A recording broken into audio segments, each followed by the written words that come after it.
morning and welcome to the Millionaire Mindset Book Club. Good morning, Jacqueline.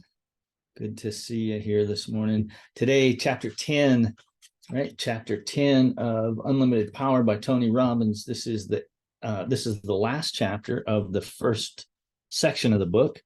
And then the next section, kick off the ultimate success formula. So this is a long chapter, but he does a lot of explanation stuff that we're not going to get in. We're not going to get into all of that. You should, read the chapter, obviously, to get the specifics. But this chapter is all about energy, and yesterday we talked about physiology, how to change your posture, change your facial expressions, fake it till you make it kind of thing. And I really don't mean fake it. I mean, change your physiology and the way you carry yourself, and it'll change the way you present yourself and the way that you think about yourself. And so today's all about energy. And if we came in here, and yesterday too, I mentioned, you get out of bed in the morning and you don't go, oh, I'm tired. You go, it's another great day, or whatever, but you come out of bed in positive, in a positive way to start the day. And so part of going through your day is how energetic are you? If you're wore out, if you are truly worn out, it makes it hard. If that's how you start your day, it makes it tough to get better as the day goes on. So Tony Robbins says that we've seen that physiology is the avenue to excellence, but one way to affect that is to change the way you use your muscular system, right? You change your posture, your facial expressions, your breathing, right? That's the physiology of it. But in this chapter, we're going to talk about what you eat and what you drink and how you breathe, right? How you breathe.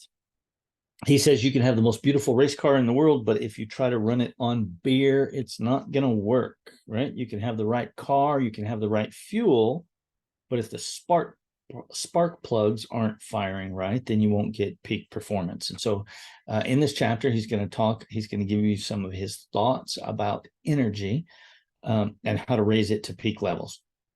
The higher your energy level, the more efficient your body, the better you feel, and the more you will use your talent to produce outstanding results, right? So he has 6 keys to a powerful, indomitable, of course, gives me these difficult words this morning, physiology, right? And so I'm going to tell you what those 6 things are, and I'll touch on each one of them. In each section, he goes in depth on why that's important and how it's important and how to do it. We don't have time. We don't have time in a short little thing like this. That's why we should read the book, right? 6 keys to a powerful, indomitable physiology. He says, and think about this. Apply these 6 things for the next 10 to 30 days, and then judge their validity by the results that they produce. You don't have to take his word for it. Try it, right? What's the worst that could happen, right? And think about this. You can do virtually anything for 30 days, right? So apply all 6 principles for the next 10 to 30 days. Judge their validity for yourself, rather than maybe some of the things that you've been led to believe in the past. Number 1, the first key to living health is the power of breath, right? We have 2 different systems in the body. We have a circulatory system and we have the lymphatic system, right? Circulatory system, meaning your blood, runs through your arteries and your veins, and it is powered by your heart, right? Your heart pushes blood through your arteries, and then it basically pushes the old blood back up through your veins and back to your heart and your lungs, and that system works most of the time pretty efficiently, right? For a long time. The other system that's in your body, the other part of your circulatory system, is your lymphatic system, and your lymphatic system carries waste, right? Carries waste to your lymph nodes and to your kidneys and to your liver and all of those other places. There is no pump that pushes lymphatic fluid through your body, right? And studies have shown that the lymphatic system is driven more by your breath. Big inhales, full exhales, right? Yeah. And so Dr. Jack Shields, he says, is a lymphologist from Santa Barbara, California, found that deep diaphragmatic breath is the most effective way to move stuff through your lymphatic system. He says it creates something like a vacuum that sucks lymph through the system and multiplies the pace at which the body eliminates toxins. Okay, so we're not going to get into all of his experiments and everything.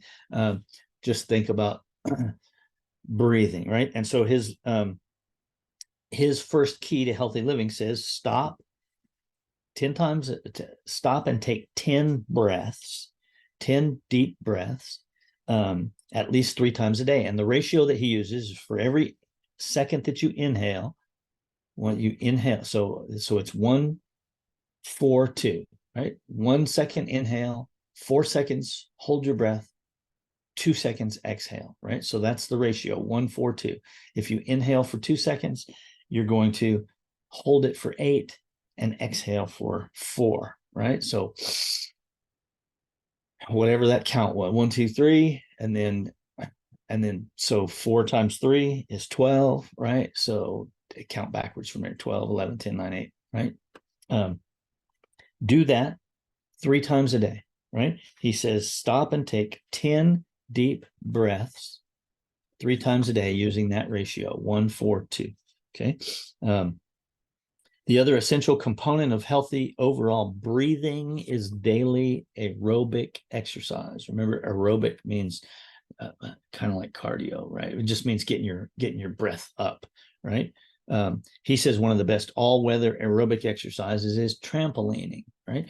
He has, if you've ever seen him talk, or if you've ever watched a documentary, you'll see that when he comes to the stage, before he comes out on stage, he gets on this trampoline, on this little mini trampoline, and he does, he's getting himself all pumped up, right? The physiology of being, in the zone and getting all fired up, right? So aerobic exercise, breathing and aerobic exercise. The second key principle is eating water-rich foods, right? We talk about getting enough water intake in the day, but he said, you can just flood yourself with water, and it doesn't necessarily clean you out the way that your body intended. He said there's only the only real way to get that body in that water into your system is to eat these water rich foods, right? The fruits, vegetables, and sprouts, right? Fruits, vegetables, and sprouts. And part of the reason that the fruits are full of sugar also, right? That's what your brain fuels on. And the sugars in fruits are dissolved really fast, or are digested really fast, and supply the energy that you need for your brain. So how can you make sure that 70%, so he says 70% of your diet should consist of water content foods? Have a salad, right? Have a salad with each meal. Make fruit the snack that you reach for instead of a candy bar. And I don't know about sprouts, right? But a salad, I guess sprouts could be in your salad. A salad with every meal, and fruit instead of a candy bar, right? And then he also talks about it's in this next section. The third key to living health is the effective food combining, right? He talks about how different foods need different chemicals to digest, right? The different meat and potatoes, right? We like to have meat and potatoes together, but they require different types of digestive juices. And so if you eat meat and potatoes together, cheese and bread, milk and cereal, rice and fish, those combinations may not be the most effective combinations, since different foods are digested differently, right? Again, I don't have time to get into all, but this was an interesting, section to me. But he said, think about only eating one condensed food at a meal, right? So if you're having meat, don't have potatoes, right? If you're having meat, have a salad and vegetables. if you want a potato, have a potato and have salad and vegetables, right? So anyway, he talks about combinations of foods. The fourth key, the law of controlled consumption. This is the hard part, right? Because we like to eat, right? We like to eat. The key, he said, if you like to eat a lot, the key is to eat less so that you live longer so that you can eat a lot. You just eat more over time.